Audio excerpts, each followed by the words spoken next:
Cuties, I'm Brittany. And I'm Julie. And together, we're the mother-daughter duo of Stitches of Love. I am very excited about this video because you're going to teach something I don't know the answer to. Ooh. What are you going to tell us? We're going to talk about nesting your seams together when you're using seams that have been pressed open, like this. You know, it's easy to nest them like we showed on another video, which if you missed it, you're welcome to go back and watch it. But where we press these two seams to the dark to make our 4-patch, it was real easy to nest those and make sure that they come out perfectly. But sometimes you might want to be piecing a block together that you had to open your seams, or you just wanted to make everything be a little bit nicer. So what do you do in this case? All right, if you've checked your block, like these are 2-inch squares, so I know that with this seam allowance on here, they measure 3.5 inches across. Okay, so now I'm going to hold this. I know that they're both butted end to end. Was I holding that where everybody can see? Yeah, we see it. Yeah, they're 3.5 inches and they touch on the ends, and I'm holding it in the middle. So therefore, when you look at this on point or on edge, I guess I should say, it should look like light blue, dark blue, light blue. So your seams here look like they line up. Yeah, I'm looking at them like that. But I'm going to put my finger about 1/4 inch back, and I'm just going to fold this. Oh, and take a peek. And I'm peeking at it. Can everybody see that? Yeah. Does it show? It sure does. You can see where those look like they're lined up. So once you've got that, don't let go. Don't move.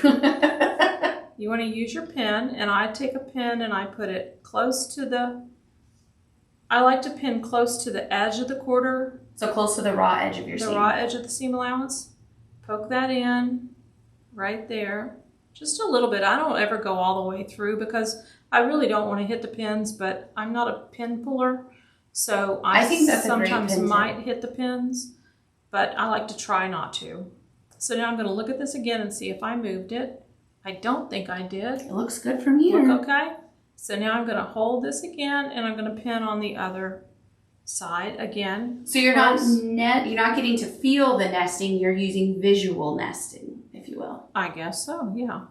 And then I also like to look just to make sure that's kind of lined up as well, because you don't want your pieces, you don't want this piece going angled off. Then you're going to, like that, okay. Maybe like I could show you this way. Yeah, if it looks like that. If it looks like that, you're not going to get a great seam or a good result. So let's make sure that's straight. So we've got this anchored in here. Then I like to put a pin on the beginning end and the ending end.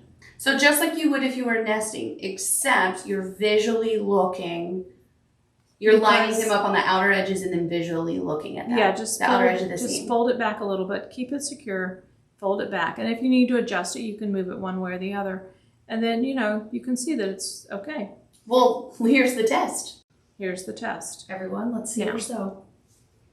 Here we go. Nothing like a live test. Yeah, let's hope I did it right. I'm sure you did. I've had a little bit of experience at this, but you never know. Every seam is different. Yeah, there you go. All right, now.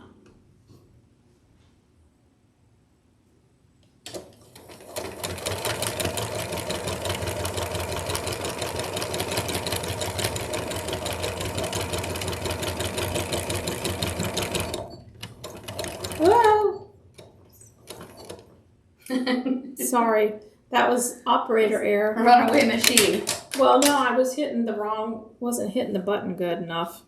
Okay, so it looks pretty good to me from here. I don't know, are we still over here? We sure are. Okay, that 1/4 inch looks pretty good and nice and straight, despite my extensive tail sewing. So, tail sewing. It's like having a tailwind on the airplane. So now I'm just going to pull my little pins out. Okay, I'm going to put the camera here so we can all see. And now I'm going to give it a little press because I can. Press. A little hot, so I'm going to wait a second. And now I'm going to peel it open, and I'm going to press this open as well because my main goal is to reduce bulk. Now you can tell by looking at that little guy That looks good right there, so it's going to look good on this side. I never realized that you can see your point on the back. Mm-hmm. I was today years old. Yep. Look at that. And so then I'm just going to give this a little finger press. Oh, I love everything about that. Isn't it fun? See, quilting is so much fun. I truly did not know you could see the inside of your, like, it just never dawned on me. Just going to press this. And now I wasn't like forcing my iron along. I'm just sort of grazing it. Gentle. Grazing your tailwind. Yeah. Coming in for a slow landing. Oh, wait. Feel free to make airplane sounds. I think the Wi-Fi went out. No. That little flash of light? Yeah. It's not recording. Let's try. See, the lights are off. This camera's still on. Oh, we're still on. No one listened to me. This one's on? I don't know. Let me hit. Are my fingers wiggling? We're recording. Everyone ignore everything in my panic. It's raining in Tallahassee and we always lose power. And we just had a little lightning flash. We're still here. I'll just say this again in case you missed it. This makes your nice little, looks like it's matched up here on my seam allowances when I flip it over. Look at that. It's matched up here as well. So this should measure 3.5 inches square. Let's do a test. Oh, I am so impressed right now. Actually, it's a tad bit larger. So what would you do if you needed to fix that? What would you do? I would take this to the cutting board and I would lay it on here, and you can see it's on. Oh, you would just trim it. I would just shave that little bit off. And to me, let me turn it this way so I can see it good this way, because I can't see because I'm sitting down. But that is a very small sliver. It's a very small sliver, but it's a sliver. So you would, and I don't like that. Center your block and trim a little on each end? No. Oh. It's coming across right this way. That one needs trimmed a little. Oh. See, this is a 90-degree angle. And that one too. See? If I trimmed on each end, I see you, and I just screwed up. Now, a lot of people would let that go. I would. You would? That little bit. No, I would trim it. We'll go up here so everyone can see. Okay, so this is the one. This is the one that's the seams are pressed open, and this one is done initially nested. And because we know that that's off a little bit, I'm going to lay this on here, and we're just going to look and see if we can tell. Here, I'll the seams are lined up. See? You do see a little bit. You can tell. So that would affect then, if these two are being put together, it would affect then your next. And so you do could fix it. Trickle it down. Now, when you were putting the next piece together, you would be like this, right? So you would go this way. Those two would work out nicely. But Ellie, it's okay. Let's see if we can talk about putting. We can't talk about putting. Yes, we can. This way. This is a nested, or a you have one press to the dark and one not, so you can also. So this you can semi-nest. Yeah. Now, if you look at this on the ends, like looking at my ends, like I did before, looks like that would be right. When I hold this in here, hold that nice and tight. To me, that's off a little bit. Do you see that? I sure do. It's over there. So I would push that this way. And do you know why that is? Because your block is off. Because I'm off a little bit. So if you, here, I'll come to this camera. So if you measure your pieced block and it's off by even just that little bit, you would measure your block and trim that, because immediately it's going to affect your next block. Yeah. I will say there was a project I was working on recently for fun, not one of our projects, and I was following the pattern without like thinking about the pattern, and I didn't read it all up front. Like we say to do. And I disagreed with how it was pressed. And so I had then pressed everything wrong, and then all of my seams were having these kind of issues.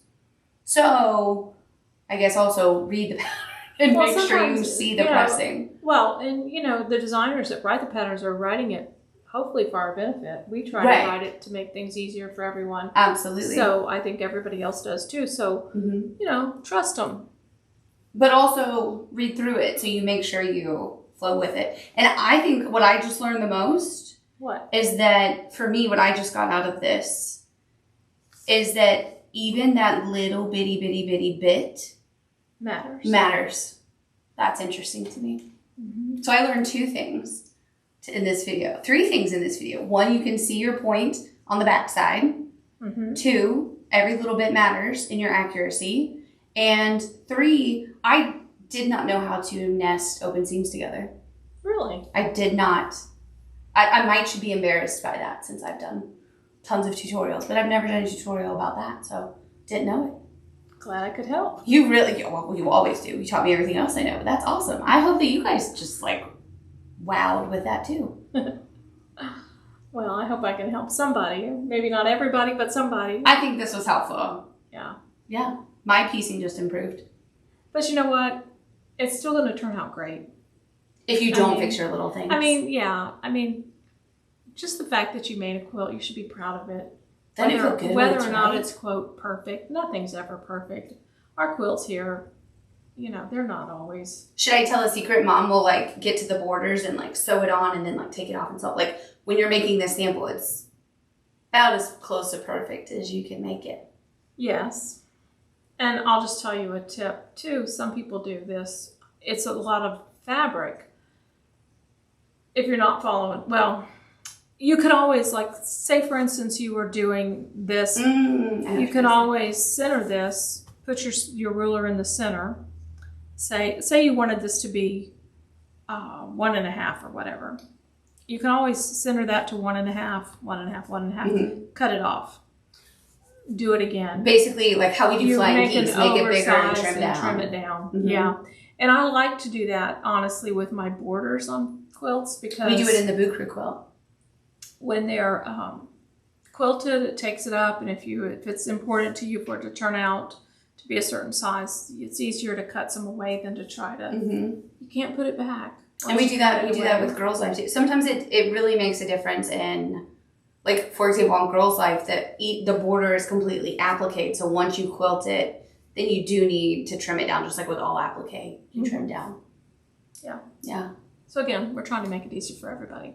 So, but my point is, do your best, but don't worry if it's not, quote, perfect. It doesn't matter. And always remember that even if you do everything right, then when you look at the quilt like a month later, you'll be like, oh my gosh, I sewed that one side. I mean, you know what I mean? Like you always find that one humility block where you realize you turn like one piece and you're like, oh, it happens. Or you look at a quilt that you made years later and you're like, oh, that's just so cute. You know, maybe you didn't do everything just perfectly, but you get the joy of the quilt. It's still a great quilt. Yeah. Yeah. And it's fun to look back at your older quilts and see how far you've come.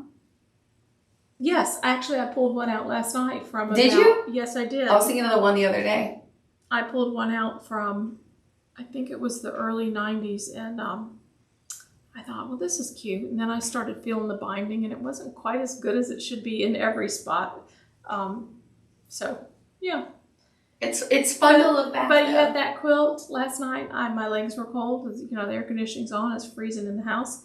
And that quilt warmed my little legs up and did just fine. So it still worked. Made me happy. There you go. That's all that matters. Yeah. So enjoy your quilts. Don't be so hard on yourself. I like it. And in the meantime? But also be very accurate.